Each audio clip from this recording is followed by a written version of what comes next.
You can't just walk in here and ask about a Rolls Royce like you're somebody. That's what the sales manager said, her voice sharp, smug, and loud enough for the entire showroom to hear. She didn't whisper. She didn't hesitate. She pointed her perfectly manicured finger at a black woman in an old sweater and jeans, standing quietly in front of a $539,000 Phantom. Then she chuckled under her breath and added, "This isn't a rental lot. Sweetie, people like you don't buy cars like that." And in that instant, right there in a showroom full of polished chrome and designer suits, every eye turned, every conversation paused, and every illusion of dignity cracked. What no one knew was that the woman they were mocking didn't just have the money to buy the car. She owned the entire dealership, and in 9 short minutes, their entire world would flip upside down. Before we go on, where are you watching from? Drop it in the comments. We love seeing how far these stories travel. And if this hit a nerve, tap like, hit subscribe. This isn't just about a car. It's about dignity. Now, back to the story. It was a crisp Tuesday morning in Atlanta, Georgia. The kind of morning where the sun hits the pavement just right, and everything gleams with the illusion of perfection. At exactly 9:14 in the morning, a woman stepped quietly through the glass double doors of Stanton Luxury Motors. The marble floor reflected everything above it, the lights, the cars, and the assumptions. She wasn't flashy. No makeup, no jewelry, no bodyguard, just a soft beige sweater, old blue jeans, and a pair of worn-out white sneakers. She carried a small purse, no bigger than a paperback. Most people wouldn't have looked twice at her, except maybe to wonder what she was doing in a place like that. But behind those calm eyes and that humble walk was Danielle Carter, a 42-year-old billionaire, founder and CEO of Carter Mobility Group. And as of last week, she was the majority owner of this very dealership. But no one here knew that.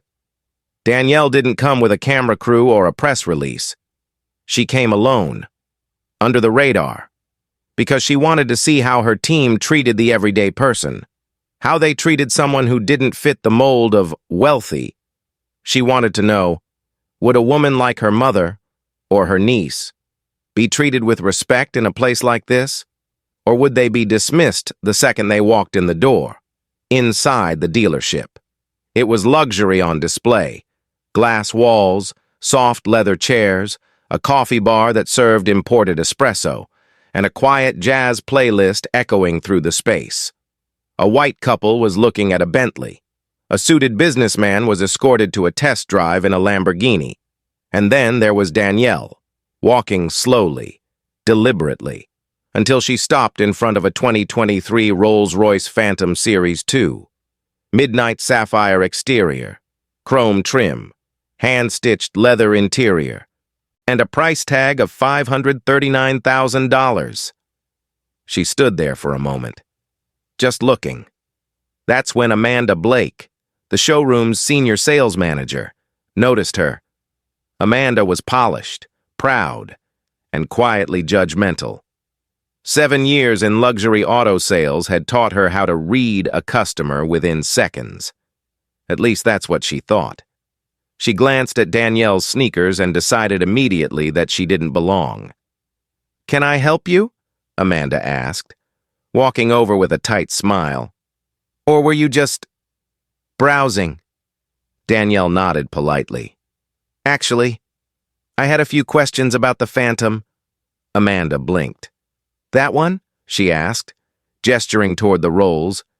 "It's a bit exclusive. Most people who come in for something like that usually schedule an appointment or have their financial advisor contact us first." Danielle kept her voice even. "I was just curious about the specs and whether it qualifies for the new carbon credit exemption." Amanda raised an eyebrow. "That's not usually something we discuss with browsers." A moment later, Brandon Tate joined them, Stanton's top salesman, mid-40s, white, tailored blazer, Rolex, and a condescending smile that never quite reached his eyes. She asked about the roles, Brandon asked Amanda, not even looking at Danielle yet. Amanda nodded, whispering something under her breath. Brandon turned to Danielle and chuckled. Ma'am, with all due respect, that's a very serious car. Not really a casual inquiry type of thing. We don't even unlock it unless someone's pre-qualified. Danielle tilted her head slightly. I understand. I was just curious about pricing and availability. Brandon crossed his arms. We try to be careful about who we quote that kind of vehicle to. It's a limited allocation. We usually show it by referral only. But we've got a beautiful pre-owned Bentley that's a little more approachable. Danielle didn't flinch. She simply took out a pen and a small notebook and began to write. Brandon frowned. You taking notes? I like to document service experiences, she said calmly. Amanda scoffed. You know, if you're just looking for air conditioning, there's a Starbucks next door. Danielle looked up, met both their eyes, and spoke slowly. Just to clarify, you're refusing to answer basic questions about a vehicle because of how I look? Brandon smiled with mock politeness. We're just saving everyone some time. And right then, at exactly 9 minutes and 3 seconds after she walked in, Danielle turned and walked quietly toward the back offices, leaving Amanda and Brandon chuckling as if they'd dodged a waste of their time. What they didn't know was that their waste of time was the reason they still had a job at all, and in just a few more minutes, they'd be lucky if they still did. Danielle's steps were calm, steady, but deliberate, like someone who'd seen this play out before, because the truth was, she had. Maybe not in this exact building, not with this exact car, but in boardrooms, on sidewalks, in elevators. She'd felt this same type of invisible hand push her down while smiling to her face. But today, she wasn't here to push back with anger. She was here to change the air in the room, as Amanda and Brandon turned away, still chuckling under their breath. Danielle moved through the showroom with quiet grace.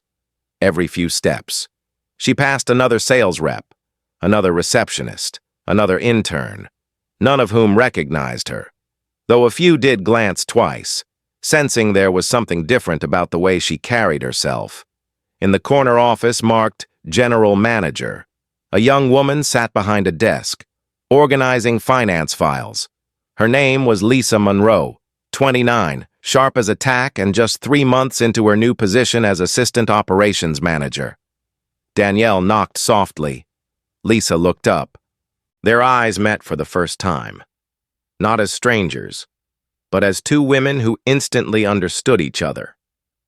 Danielle stepped inside, handed her the small notebook she'd been writing in, and said quietly, "Please read this.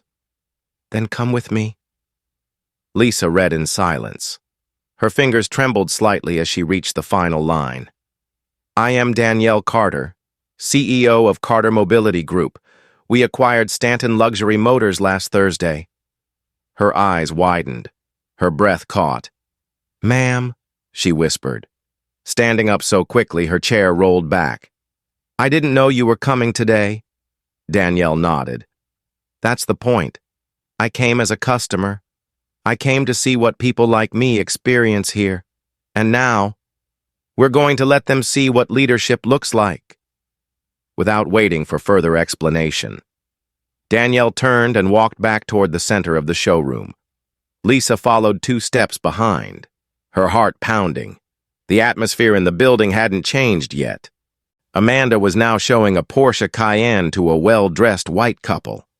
Brandon stood by the Bentley, talking to another man in a suit. Neither of them noticed Danielle's return until Lisa's voice broke through the background jazz. Excuse me, can I get everyone's attention? Please? The music was still playing, but all eyes turned toward the young manager, who rarely raised her voice. Lisa took a deep breath. I'd like you to meet someone very important to this company. Danielle stepped forward, her presence suddenly filling the room like a storm front. Amanda's face twisted in confusion. Brandon furrowed his brow. Danielle's voice was calm, but it rang out with quiet authority. My name is Danielle Carter. I'm the CEO of Carter Mobility Group. As of last Thursday, we own this dealership. Silence. You could have heard a pin drop between the tension and the disbelief. Amanda blinked twice. Brandon's jaw actually fell slightly open. A few employees shifted nervously, their eyes darting from Danielle to Lisa and back again, trying to piece together what was happening. One of the interns whispered. "Oh my God," Danielle continued. "I came here this morning not as your boss, not with press, not with cameras. I came in as a customer. I wanted to see, not what's in the books, not what's in the mission statement, but what's in the bones of this place. How you treat people. How you serve the ones who don't wear designer shoes or walk in with a Rolex on their wrist." She turned to Amanda. "And what I saw was a manager who decided, within seconds, that I wasn't worth her time." She turned to Brandon. "And a salesman who believed it was his job to protect a car from the wrong kind of buyer," Amanda stammered. "Ms. Carter, I had no idea. I mean..." Danielle stopped her gently. "That's the problem. You only offer respect to people after you learn who they are. But people like my mother, my niece, my neighbors, they deserve that same respect before they ever say a word about their income." Brandon's face had drained of color. He opened his mouth, but said nothing. Danielle stepped back, giving them space. "In the 9 minutes I stood in this showroom, I was dismissed, condescended to, and ultimately refused service. And that tells me everything I need to know, not just about two individuals, but about a culture that tolerates this." She paused. "But that culture ends today." At that moment, Samir Patel, a 52-year-old service technician who had been quietly watching from across the shop bay, stepped out with a rag in his hands. Samir had worked at Stanton for 17 years. He'd seen customers ignored for wearing overalls. He'd seen immigrant families whispered about in the break room. And now, finally, someone in power was saying what he had never been able to. Danielle caught his eye and nodded once, with respect. Then she turned back to the room. "There will be a full internal review, customer interactions, employee training. I will meet with each department individually over the next 2 weeks. Effective immediately. Lisa Monroe is promoted to interim general manager, and Mr. Patel," she said, her voice warming, "you'll be working with our customer care director to retrain the floor team, because you understand people better than most of them do." Samir's eyes widened. His voice cracked slightly. "Yes, ma'am. Thank you." Amanda was frozen. Brandon looked like he wanted to sink into the floor. A few of the other staff members stood still, pale with realization. And then, as if pulled by instinct, Jake Harmon, the young black intern who had watched the whole thing earlier, stepped forward. "Ms. Carter," he said nervously, "I saw what happened earlier, and I didn't say anything. I should have. I froze, but I knew it wasn't right. I just want to say I'm sorry." Danielle looked at him, and for the first time that morning, she smiled. "Thank you for your honesty. Jake, the world doesn't change because people are perfect. It changes when people decide to do better the next time." She nodded toward Lisa. "Let's make sure this team has that chance." And with that, Danielle turned, walked back to the Rolls-Royce, and opened the driver's side door. She stepped inside, looked out through the windshield, and for the first time since she walked in, let herself exhale. She wasn't angry. She was heartbroken, but determined. Because if one woman in a sweater could shift the ground beneath an entire showroom, then maybe, just maybe, She could help shift the world one dealership at a time. Danielle sat in the Rolls-Royce for just a moment longer, her fingers lightly resting on the wheel, her eyes tracing the fine stitching on the dash, not out of admiration for luxury, but as a moment of quiet recalibration. 9 minutes earlier, she had been talked down to, judged, and humiliated by people who worked for her without knowing it. Now, the air in the room had changed completely. The laughter was gone. The arrogance had evaporated. And what replaced it wasn't just shock. It was fear. But Danielle wasn't here to punish. She was here to teach. She stepped out of the car with the same grace she walked in with and quietly motioned to Lisa, who was still holding the notebook with Danielle's handwritten observations. "Call a full staff meeting," Danielle said softly. "Now, no exceptions." Lisa nodded without hesitation. Within 5 minutes, every available employee, from sales, service, admin, and front desk, was gathered on the showroom floor. The jazz music had stopped. No one spoke. Even Amanda and Brandon, who just an hour ago had held court with swagger and snide remarks, stood in place like statues. Danielle took her position near the center of the room. She wasn't standing on a stage or platform. She didn't need to. Her presence was the authority. She didn't raise her voice. She didn't pace. She just stood there with a quiet strength that settled over the group like morning fog. "I want to tell you a story," she began, "about a woman who walked into a luxury dealership wearing jeans and sneakers. She was polite. She asked thoughtful questions.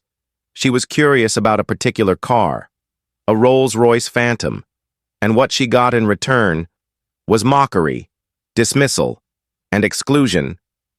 The room was still. No one moved. "Now," Danielle continued, "you already know that woman was me, but I want you to imagine she wasn't. I want you to imagine it was someone else, someone without a title, someone without billions in the bank, a school teacher, a nurse, a grandmother. Would you have treated her any differently than you treated me today?" She let the silence do its work. Because here's the truth. How you treat people who can't do anything for you says everything about who you are. Her voice didn't waver. "You may think this is just a dealership, but it's not.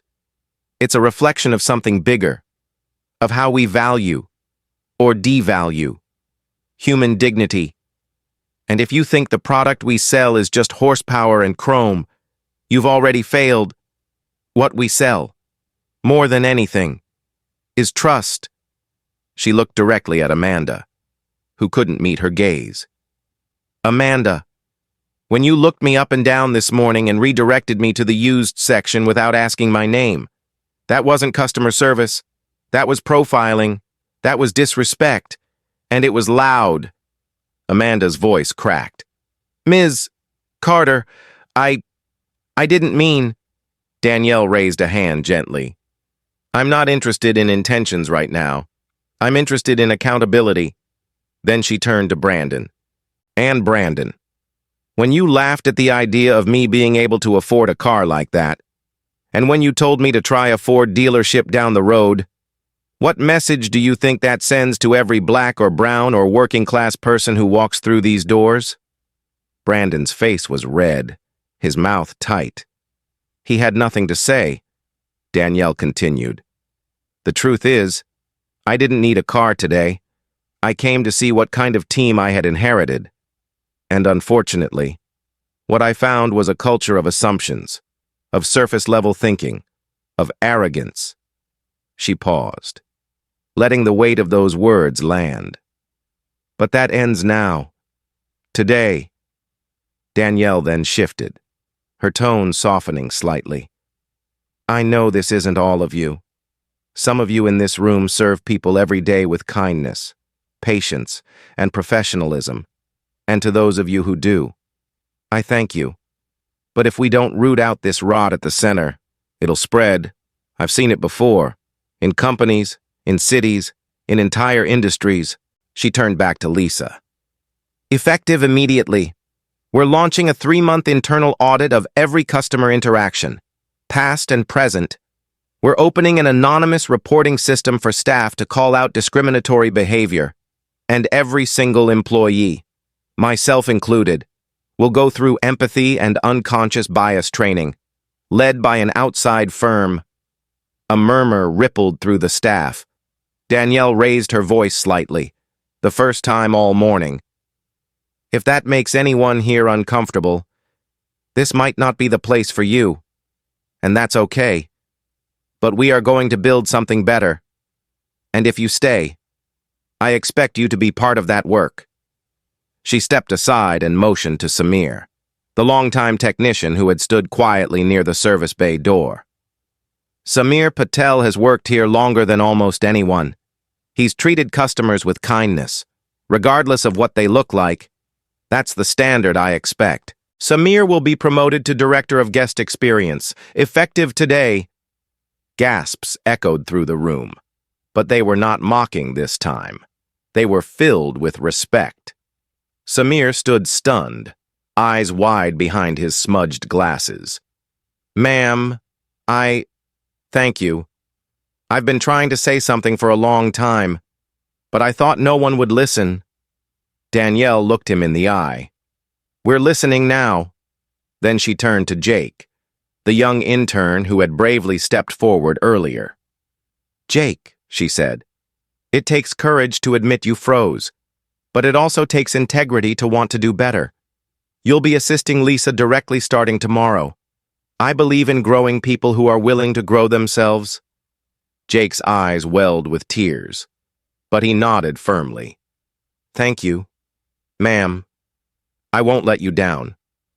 Danielle closed the notebook in Lisa's hands, then looked back at the group. Let today be the last time someone is treated like they don't belong, based on a sweater, based on their skin, or based on your assumptions. Her voice dropped to a soft but powerful closing tone. And if you ever find yourself unsure whether someone belongs here, remind yourself, they walked through that door. That's all the belonging they need. She stepped back, letting the weight of her words settle like morning dew. There was no applause, just reverence, and something even more powerful, reflection. In less than an hour, Danielle Carter had not just revealed herself, she had revealed them to themselves, and from that moment forward, Stanton Luxury Motors would never be the same again after the meeting. The staff didn't go back to work right away. They lingered. Some stood in small, quiet groups, whispering to one another in hushed tones. Others simply sat where they were, reflecting, too stunned to move. The showroom, usually buzzing with the energy of high-stakes sales and small talk over leather interiors, was silent, for the first time in years. That silence wasn't a bad thing. It was cleansing. Danielle didn't stick around for congratulations or apologies. She didn't need the spotlight. Instead, she walked quietly to the conference room upstairs, closed the door behind her, and finally allowed herself a moment to breathe. Alone.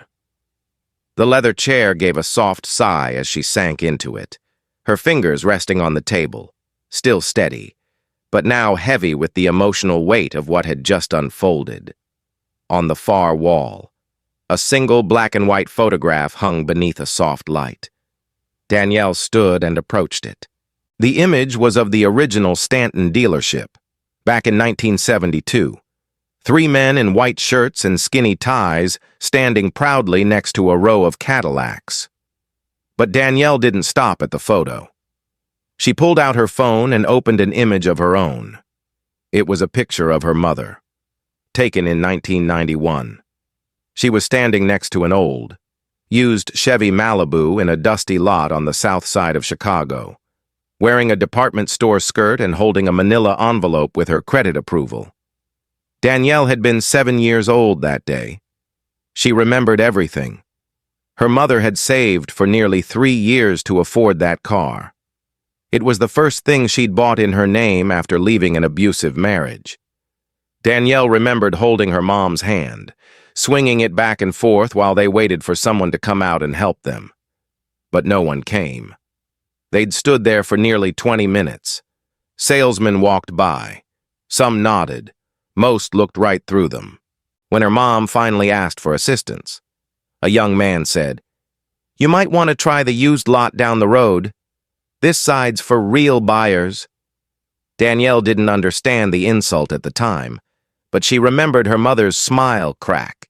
She remembered how they stood by that car anyway, pretending to admire it until the pain didn't show on their faces anymore. That night, her mother cried in the kitchen. Danielle pretended not to hear it from her bedroom, but she heard every sob, and she never forgot it. That day planted something deep inside her, a seed she watered every time she was underestimated, every time she was talked over in a meeting, every time someone mistook her silence for weakness. She didn't want revenge, she wanted reform. And today, standing in that dealership her company now owned, she had just started delivering it. Danielle put the phone away and walked back to the window overlooking the showroom. From there, she could see Amanda sitting at her desk, staring into space. Brandon had left the building entirely. Lisa was at the front, speaking to Jake and another associate, gently but firmly laying out the new expectations. And Samir, bless him, was already talking to a young customer about tire care, like nothing had changed, though everything had. Danielle turned her gaze toward the lot. The Rolls-Royce was still parked right where it had been, its paint catching the afternoon sun like a pool of ink. She didn't want the car. Not really. That wasn't the point. But something inside her told her it was time to reclaim more than just a title. She pulled out her phone and called the corporate office. "Yes, it's Danielle," she said. "I need you to schedule a delivery. No, not the usual SUV, the Phantom, Midnight Sapphire, showroom unit. Yes, that's the one." There was a brief pause. "No, not for me. For someone else. I'll explain later." She hung up and leaned back again, her mind still churning, not with anger, but with resolve. The truth was, this dealership wasn't an anomaly. It was a mirror. And Danielle had spent the better part of 2 decades staring into mirrors like that, being told she was too young, too soft-spoken, too much or not enough. But every time they said no, she didn't get smaller. She got sharper. She learned. And eventually, she built something too big for them to ignore. That's how Carter Mobility Group was born. Not from privilege, not from handouts, but from pain and purpose. And as she stared out at the staff, she realized something else. They weren't villains. Amanda didn't wake up planning to humiliate someone. Brandon didn't think he was the problem. But the problem was them. And it was everywhere. In banks, in hospitals, in schools, in dealerships like this one. That's why her work had to go deeper than just policy. It had to reach the hearts of people. That's what today had been about. Not revenge, not exposure, re-education, and redemption. For those who were willing, Danielle looked at her reflection in the glass. Not the outfit, not the billionaire, just the girl from Chicago who watched her mother cry in a kitchen because someone made her feel small. That girl still lived inside her, and she was proud of the woman she had become. Her phone buzzed. A message from Lisa. "Staff is regrouping. Several employees asked to stay after hours to continue training. Jake wants to shadow Samir tomorrow. Amanda asked for a meeting with you privately. Your presence changed something today." Danielle read it slowly, then typed back, "Tell them I'll be downstairs in 10 minutes. Let's keep going." She didn't need to rest. Not yet. There were still minds to reach, still culture to rebuild, and still customers. Future Danielles and future moms, walking through that door, hoping this time someone would see them, and this time they would.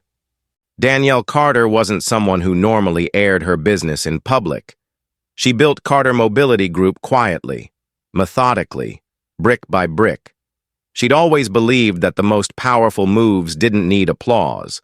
They just needed results. But this time, this wasn't about her. This wasn't about a phantom, or even a dealership.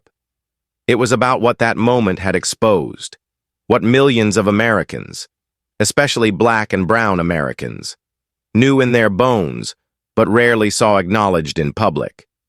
It was about walking into a place of business, prepared to pay in full, only to be sized up and dismissed like you didn't belong. And as Danielle sat with Lisa that evening in the back office, reviewing security footage from the lobby cameras, footage that showed Amanda's smirk, Brandon's arrogance, and the way Danielle had been waved off like a child, she knew what had to happen next. "I want this released," she said calmly. Lisa hesitated. "To who?" "To the public." Danielle said, "But only after we've removed names, blurred faces, and written a statement." Lisa looked surprised, then nodded slowly. "You're not doing this for revenge." Danielle shook her head. "No, I'm doing this so the next woman who walks in with a hoodie and a dream doesn't have to justify her presence to buy a car she can afford." Within 24 hours, Carter Mobility's communications team crafted a post that went live across all platforms. The statement was clear, powerful, and painfully honest. It read, "This week, our CEO, Danielle Carter, walked into a dealership we recently acquired. She posed as an everyday customer and was refused service based on her appearance. She was judged not by her questions or character, but by her clothes and her skin.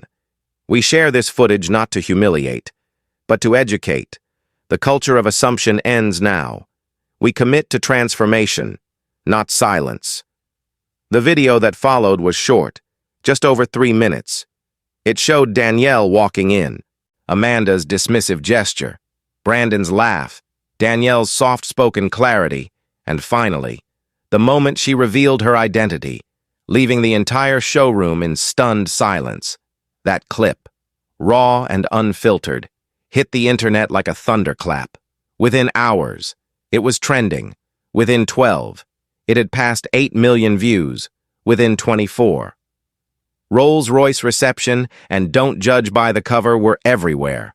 On Twitter, on Facebook, even on the morning shows, talk show hosts, civil rights advocates, and everyday Americans flooded the comment sections with stories of their own. Moments when they had walked into banks, dealerships, hotels, and stores and been treated as less than simply because of how they looked. A Black nurse in Texas shared how she was once followed around a jewelry store for asking to see a watch. A Latino father in Phoenix posted about being ignored at a car lot while shopping for his daughter's graduation gift. A retired teacher from Ohio wrote, "I didn't know who Danielle Carter was before this week, but now, she's who I want my grandchildren to know." The story hit something deep. It wasn't just about race or class. It was about dignity, about the universal human need to be seen and respected. That same week, Danielle was invited to speak on 2 major network interviews. She agreed to one, a quiet sit-down with a Black female journalist in her late 50s, someone who understood not just the business world, but the cultural burden Danielle had carried that day. In the interview, Danielle didn't make it about villains. She didn't call for firings or public shaming. What she said instead was simple, measured, and unforgettable. It's easy to judge a book by its cover. We've all done it. But when that cover belongs to a human being, when it becomes the reason someone's voice is ignored or their worth is dismissed, we have a deeper problem. I didn't walk into that dealership to prove anything. I walked in hoping I was wrong. I wasn't. But now, we have a chance to make it right. Not just in that one location, but everywhere. The response was overwhelming, not just from customers, but from inside the industry. 3 competing dealerships reached out requesting training consultations. One high-end European brand asked to license Carter Mobility's bias and service training model. Within 2 weeks, Danielle launched a nationwide initiative under the name The Standard Program. Its goal, to implement anti-discrimination training, dignity-first sales principles, and real accountability into luxury retail environments. Over 50 dealerships signed up within the first month. Amanda, for her part, had been given a chance to meet with Danielle privately. She cried during the meeting, openly, ashamed, and raw. "I've been in this business a long time," she admitted, "but I've been doing it wrong. I didn't even realize how deep the bias had sunk in me. That moment changed me." Danielle didn't hug her. She didn't offer absolution. But she did offer something else. Opportunity. Amanda was invited to stay, not as a sales manager, but as part of the internal compliance and training team. Tasked with helping rebuild the culture she had once upheld, Brandon chose to leave. No statement, no follow-up, just resignation. That, too, was his choice. But the world around them didn't stop. Danielle continued to appear, not on red carpets, not at galas, but in community colleges, mentoring programs, and minority-owned dealerships, sharing what had happened not as a spectacle, but as a lesson. And with every conversation, she reminded people of something simple, something strong. Respect doesn't belong to the wealthy. It belongs to the human spirit, and it should be the default, not the reward. Her words echoed far beyond car lots. They entered boardrooms, classrooms, newsrooms. It wasn't just about a dealership anymore. It was about a movement, a shift, one that began with a woman in sneakers, asking a question that should have been answered with kindness instead of suspicion. And now, thanks to her grace under pressure and her unwillingness to shrink, thousands of employees across the country were being trained not just to sell, but to serve, to see, to listen, to treat each person who walked through their door as someone who belonged there. And Danielle? She didn't need a statue or a stage. She just needed the next customer, any customer, to be treated with the respect her mother never received, because that was the real payoff. The weeks that followed moved with quiet momentum, like the tide shifting after a storm. At Stanton Luxury Motors, the energy was different. Gone were the hushed whispers behind closed office doors and the performative greetings when certain clients walked in. What replaced them wasn't perfect, but it was real. Awkward honesty, reflection, and, slowly, genuine change. Danielle didn't make a spectacle of it. She didn't plaster her name on plaques or stand in the lobby to remind people who was in charge. That was never her way. Instead, she spent her days moving between departments, listening more than talking, watching how people treated one another when they didn't think they were being watched. And what she saw, especially in the people who had once stood silently during her mistreatment, was a quiet transformation. Jake Harmon, the young black intern who had once hesitated to speak up, was now leading a weekly peer discussion circle for staff, focused on empathy, accountability, and ethical sales practices. He spoke with a nervous conviction, stumbling occasionally over his words, but every time he opened his mouth, people listened. Danielle took notice, and 2 weeks later, she offered him a full-time role, not in sales, but as a training associate working directly under Lisa. His mother, a retired nurse from Macon, wept when he told her. "You didn't just get a job, baby," she said through tears. "You found your voice." Then there was Samir Patel, the longtime technician who had spent years watching injustice in silence, assuming no one cared. Now, as director of guest experience, he wore a pressed button-down shirt and walked the floor twice a day, not with a clipboard, but with a notebook and a listening ear. He greeted every customer personally, Whether they were test driving a Ferrari or asking for a tire rotation on a 10-year-old Honda, Samir had seen what it felt like to be invisible. And now, finally, he got to make others feel seen. Respect is a muscle, he told a new employee one morning. You don't just have it, you train it, you build it, and you use it every single day. As for Lisa Monroe, the assistant operations manager who had once quietly kept her head down and focused on numbers, she had grown into the role of general manager with surprising steadiness. She wasn't loud, but she was unshakably clear. When she spoke, she did so with the weight of someone who had witnessed firsthand the cost of silence and chose not to be silent anymore under her leadership. Customer satisfaction scores began to rise, not because clients were being pampered, but because they were being treated with consistent decency. She updated hiring protocols, implemented blind resume screenings, and brought in community members from underserved neighborhoods to speak with the team about bias and first impressions. And Amanda, the once arrogant sales manager who had made the now infamous remark about Danielle walking in like she was somebody, she stayed. Not everyone thought she should, but Danielle did. And Amanda, to her credit, did the work. She read every article sent to her, sat through every training not as a manager, but as a student. She listened. She asked uncomfortable questions. And though she struggled at times, she never once tried to defend her past behavior. That wasn't just a mistake, she said during one internal session.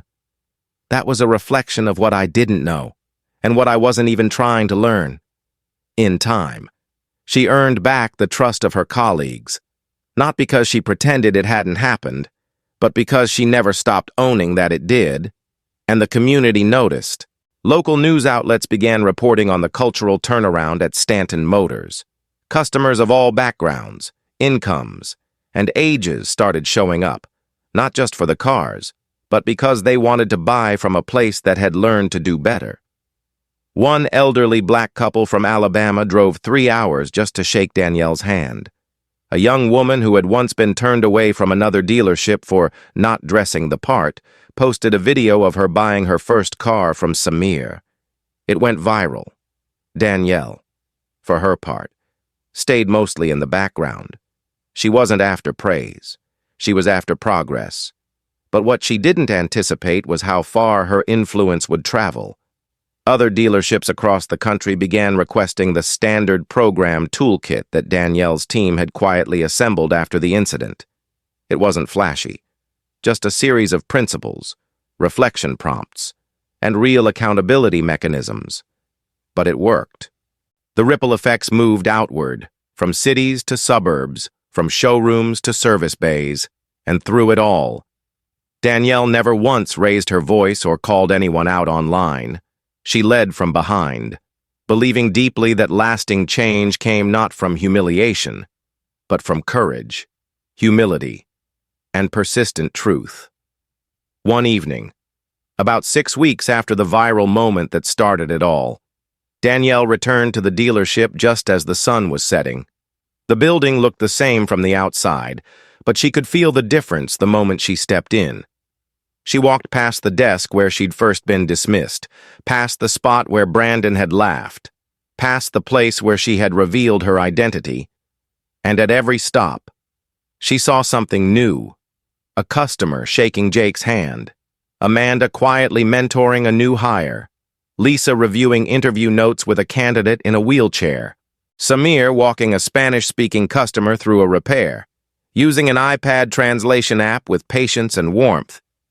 Danielle stood in the center of it all, unseen for a moment, and that was exactly how she wanted it. Not the hero, not the savior, just a witness to something better. Her phone buzzed. A message from her assistant read, "3 more dealerships want to implement your program. You're changing the industry." Danielle didn't smile out of pride. She smiled because of what came next. She replied simply, "Let's change the world, one lobby at a time." Then she looked out across the showroom one last time before heading to her car. She didn't drive away in a Rolls. She didn't need to, because what she'd built, what she'd sparked, was worth far more than chrome or leather. It was trust, it was truth, and it was finally hers to give back. 1 week after the whirlwind of change had settled into a new rhythm, Danielle Carter returned to Stanton Luxury Motors, not as a customer, not as a CEO in disguise, but as a mentor, a symbol, and a guardian of the dignity she had fought so hard to reclaim. She arrived wearing a simple black dress, elegant but understated, and a pair of modest heels, the kind that clicked quietly on the polished marble floor. In her company were 3 young girls from a local mentorship program, their eyes wide with curiosity and hope, clutching worn notebooks and holding hands tightly as they stepped inside the gleaming dealership. Danielle knew that for them, this wasn't just a field trip. It was a glimpse into a world that often felt out of reach. A world where cars like the Rolls-Royce Phantom weren't just distant dreams but symbols of possibility. As they approached the same midnight sapphire Phantom that had been at the center of so much upheaval, Danielle knelt down beside the smallest of the girls, a shy 10-year-old named Maya, who was gazing up at the car with a mix of awe and hesitation. "Which one of you wants to sit inside?" Danielle asked softly, her voice gentle yet filled with the quiet power of invitation. Maya's hand shot up, trembling slightly. Danielle smiled warmly and helped her open the heavy door. As Maya slid into the leather seat, her face lit up with pure wonder. "You know," Danielle began, standing back up and turning to the group, "when I was your age, I never thought a moment like this would be possible for me. People told me where I belonged before I even had a chance to decide for myself." She paused, letting the weight of those words settle over the girls. "But today, I want you to remember something very important." Her eyes scanned the room, locking onto each face with the seriousness of a teacher and the hope of a mother. "Don't let anyone tell you where you belong based on how you look, or what you wear, or where you come from. You belong here, wherever you walk through the door. You belong in the boardroom, the showroom, the classroom, or wherever your dreams take you." The girls nodded, some smiling shyly, others wide-eyed with the gravity of the moment. Nearby, Samir Patel approached, holding a set of gleaming car keys. "Ms. Carter," he said respectfully, "the Phantom is ready, fully detailed and yours, on the house." Danielle chuckled softly, shaking her head. "It's not mine, it's theirs." She gestured toward the girls, who were now eagerly peering out the window, imagining futures far beyond the dealership walls. "But it's a start." She looked back at the staff gathered nearby, who had been quietly watching the scene unfold. Amanda was among them, her expression a mix of pride and humility. Lisa stood close by, her arms crossed but smiling. Jake hovered in the background, his confidence growing visibly with each passing day. Danielle's gaze swept across the room, a profound sense of fulfillment washing over her. This moment, the laughter of the girls as they explored the car, the soft murmur of staff sharing quiet conversations about change, the unspoken promises in every eye, was the true victory. It wasn't in the sales numbers or the viral videos. It was in the legacy she was helping to build.